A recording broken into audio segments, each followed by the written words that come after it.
My name is Takira. Some people know me now as a healer. Some of you may know me as a mother. Some of you know me now as a spiritual counselor. And a lot of you know me as Lil Nina. But none of those things are where my story begins. Every origin story starts with blood. And mine began long before I even knew my own name. Chapter 1, Blood. I come from two worlds. My mother, Danina Shepherd, was born and raised in Sarasota, Florida. An artist, a craftswoman, a dancer, a runner, a woman whose beauty could fill a room. My father, Tyrone Jenkins, came from Harlem, New York. Athletic, fast, powerful. The kind of man people remember before he even spoke. On one side of my family, I inherited women who carried beauty like medicine and strength like tradition. Looking back now, I see cunning women who knew more than they could explain. The men on that side loved deeply, even when life taught them to express it imperfectly. On the other side, life became a mystery. Absence has a way of making you wonder who you are. Family stories arrive in pieces. Some truths come late, and some are still waiting to be uncovered. Either way, my blood carries both memory and mystery, and I'm still learning both. Chapter 2, The Girl Before the Woman. The little girl I was isn't very different from the woman I am today. Strong, curious, loud enough to ask questions, and too honest for people who prefer to be silent. I learned about love before I understood what healthy love looked like. Safety wasn't something I experienced. It was something I searched for. I learned what it meant to be noticed for my body before I was ever truly seen for my heart. Growing up Black, outspoken, and unwilling to shrink myself often meant being misunderstood. But even then, something inside of me refused to disappear. I didn't know it yet, but that stubborn little girl would become the woman who could survive almost anything. Chapter 3, Motherhood.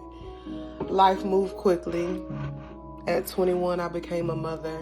I married young, built a family young, experienced joy, heartbreak, commitment, and endings before many people were still figuring out who they wanted to be.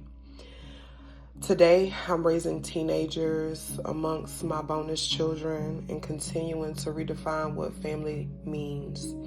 Motherhood didn't just give me children, it introduced me to a version of myself I never knew existed. Every season has asked me to grow alongside of them. Chapter 4, Fire. Then came the fire, loss, abuse, divorce, depression, grief, the deaths that changed my family forever, friendships that ended, careers that no longer fit, moments that forced me to choose whether I would become bitter or become something new. Even the unseen battles became part of my story. I know that there were people who wished me harm, spiritually and otherwise. Whether you understand that language or not, the lesson is the same. Darkness exists, and so does light. I stopped asking why the fire found me, and I started asking what it was refining. Chapter 5, The Calling. People think my story begins when I picked up a deck of cards. It doesn't. The cards were only a language. The calling came from much deeper. It came from my blood, from the women who came before me, from the traditions carried through Black Southern lineages, from the Gullah Geechee wisdom, from listening more than speaking, from remembering what my spirit already knew. Healing was never something I decided to become. It was something I finally allowed myself to remember. Chapter 6, Becoming. People love stories with endings. Mine doesn't have one. I'm still rebuilding. I'm still discovering, still healing, still becoming.